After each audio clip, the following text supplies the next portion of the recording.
Hello and welcome to Just My Thoughts. I'm your host Khaleel Ward. On this episode, of course, I have to talk about Kawhi Leonard and the way he shook up the NBA. And it, no pun intended for the people involved in the earthquake in Vegas. My bad. But where was I? I was at home. I was in the kitchen getting some water.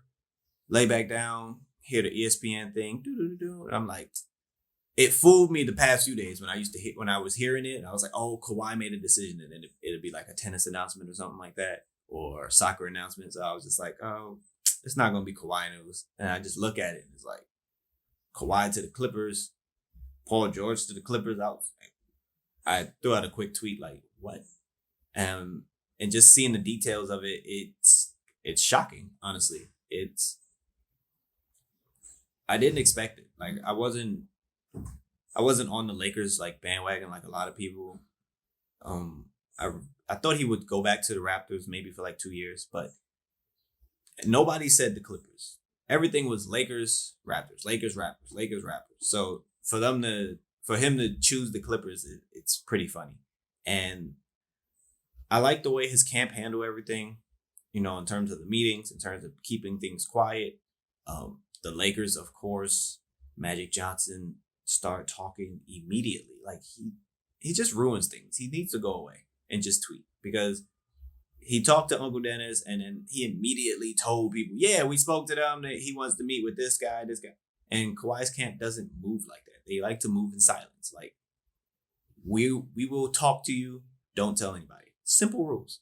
And after that initial thing, things got quiet. And the Kawhi watch, him in this location and that location, that means nothing to me, honestly.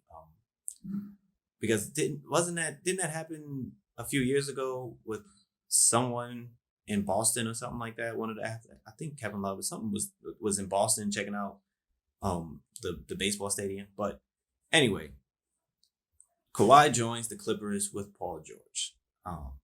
Yes, I think that makes the Clippers one of the best teams in the NBA because they were pretty good last year, but they didn't have that superstar. You add Kawhi, you add PG, two elite defenders to go along with Patrick Beverly, and they can make some noise. I do have some gripes, with everything that happened. So how will Lou Will handle this, you know, this acquisition? Because he's usually the closer. And he's usually the guy with the ball in his hands at the end of games for the Clippers. He's the one making the play. He's the one running the pick and roll with Trell. So how will Kawhi Leonard affect his game? Because Kawhi, or for the most part, Kawhi is going to have the ball in the fourth quarter. So I want to see how Lou Will handles the transition from being not the go-to guy anymore. Can he excel in that type of role? Because we're not used to seeing him without the ball. With Jamal Crawford, another elite six man, him being on the Clippers, at the end of the game, Chris Paul is going to have the ball a lot of the time and find Crawford for a shot.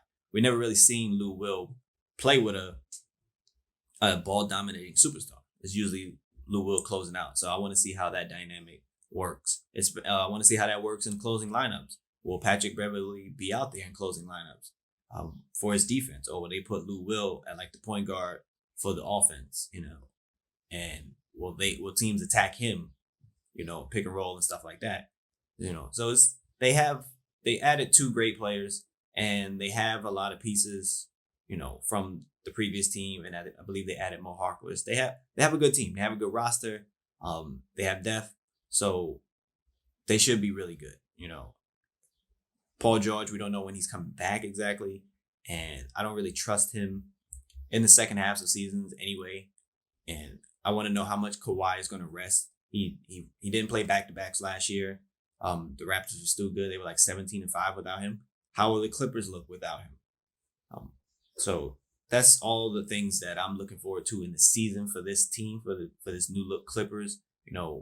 What Kawhi rest look like, how Paul George returns from two shoulder surgeries, and how, because we've seen Paul George have elite first halves of the season. We've seen it. 3 of the past 4 years. Like Paul George, oh my God, MVP, Paul George, defensive player here, first half. And then second half, granted, yeah, he was injured this past year, but it's happened before where it's a drop off from his production in the first half. So how is that going to look, in the second half of the season? And, how will Doc handle everything in terms of closing lineups with Lou Will, Pat Bev? Will Lou Will still be Lou Will if he's taking less shots, if he has the ball less often? Moving on to the Thunder, that experiment lasted one season. PG reads up, and the unfinished business. It's only 1 year, and they have to move on. They're talking with Westbrook right now to, I guess, talk about the future. Most likely a trade, and I believe he gets traded before the start of the season because you don't want to just bring in Westbrook, after everything, because he has a lot of maintenance and stuff that happens usually prior to the start of the season. Whether it's his knee or his elbow or stuff like that. He is durable, but he's been getting more nicks and knacks as the seasons have gone on. And I wonder what team will acquire him, because not only is the money an issue, he makes a lot of money and he has a few years left on his contract, but it's his game. It hasn't really evolved. He hasn't developed a consistent jump shot or a consistent three ball. We know how he likes to play downhill, get to the basket, get downhill, make a pass, pound the ball, doesn't really cut. So where can he go where that is going to fly? Like, I heard the Magic being mentioned and maybe Miami, but it's going to be weird seeing Westbrook out of all people in a different jersey. And it's going to be it's going to be interesting to see how he reacts to the other news outlets or the other, another fan base. The fans are going to love him. He's going to play hard, but his game is not going to age really well. And we might be seeing a turn. He shot terrible from the free throw line. He's all about routine and everything like that. So putting him in a new environment might affect him even more. So it's going to be interesting to see what the Thunder do, in terms of flipping Westbrook. Who do they bring in? They got a good pickup with SGA and Gallo. Gallo was a borderline all-star last year. SGA, really strong. Got a little playoff experience, but he can't really shoot. So he doesn't fit. He's not ideal next to Westbrook. Two guys who can't really shoot. And, then adding Robeson to that, the Thunder team needs a full makeover. And I expect Westbrook and Steven Adams to get moved before the start of this. Maybe Adams during the season, but Westbrook definitely before the start of the season. So the Thunder have a lot of things to do. It's just not working out, and you hate to see it happen this way, but it's probably run its course with Westbrook, and good luck to them. The last team I want to talk about, of course, is the Lakers. They wait, and they don't get their guy, which is unfortunate, but it's the nature of the game. They had a chance when they made the AD trade, and then they traded to other people to open up the cap space. So if you have a chance to sign the guy, you have a conversation, he's thinking about you, you're in the final three, you have no choice but to wait and, see what happens. But, once he signed with a different team, they brought in Danny Green to fill out the roster. They added Quinn Cook, which is a good pickup. They brought back Rondo to start. Of course, Dudley, JaVale, Pope, and they added Caruso. So that's essentially their roster. DeMarcus Cousins is on the team, but what DeMarcus Cousins I'm getting, people were saying, when Cousins and AD played together, they were so dominant. Yeah, that was a healthy Cousins. Now we have Cousins not only coming off the Achilles, but then the quad. And he rushed back for the finals, and he wasn't the same. So how will he look? How is his conditioning going to look going into this new season? Will he be 70% of the player he was before the injury? We have no idea. It won't be a lot of pressure on him this time around, because last time he joined the Warriors, who were defending champs. This time around, he's on a Lakers team that wants to do big things, but it's not going to all fall on him. It's not going to be a lot of, there's going to be a lot of eyes on this team because LeBron James is on the team and they added AD. But it's going to be something to see with Boogie and Rondo and like all these personalities clashing with each other.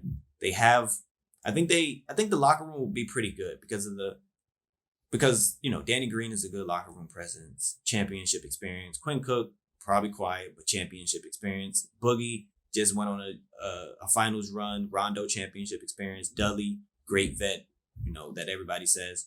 So I think the locker room will be solid. It's good. They have the new coaches and everything. We'll see how that works out. What type of offense they're gonna run. They do have some more shooting. With Green and Cook and Dudley can knock down a three. Pope is back. It's going to be interesting to see if they get Kyle Korver or if they get Andre Iguodala. Two more vets with championship experience. Korver's the shooter. Iggy is the more stable of the two in terms of defense and just basketball intelligence, making the right play and everything like that. A closing lineup, I don't think Boogie is in the closing lineup. Depending on how he's playing, I would have AD, Braun, can't forget Kuzma, maybe Danny Green and Pope as a closing lineup with LeBron handling the ball most of the time. You have a bunch of shooters around him. That might be an interesting closing lineup. I think it all depends on who's playing well, because Pope is hit or miss on both ends of the floor.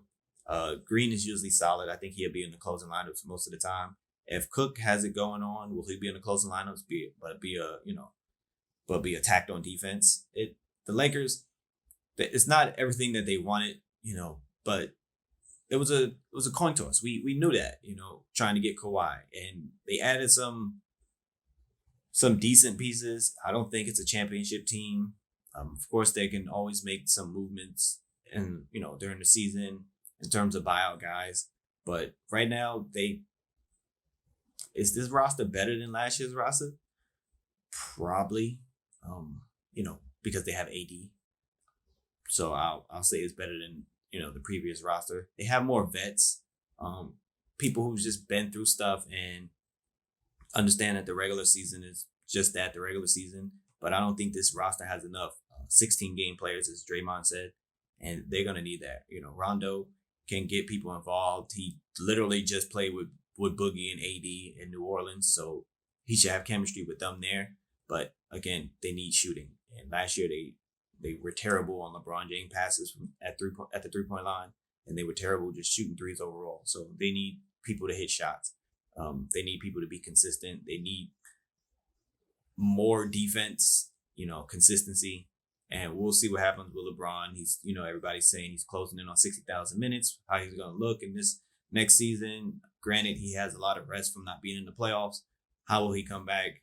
And I just want to see. I think the NBA is in good hands. I think the NBA is looking really great. Nobody knows who's going to win the title. Everybody's dropping different names.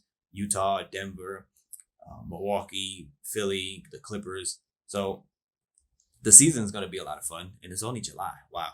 Of course, Christmas, got to get Lakers Clippers. That's what I want to see more than anything. Lakers Clippers on Christmas, because everything that happened. I think that's it in terms of NBA news. All the other smaller signings don't really matter. Kawhi is off the board. The Spurs picked up Marcus Morris. I think that's a good, solid pickup for them as well. But other than that, I can't wait for the season. I know it just ended, but all these moves just makes me want to watch it again. That's why the NBA is the best league. And wow, Kawhi to the Clippers.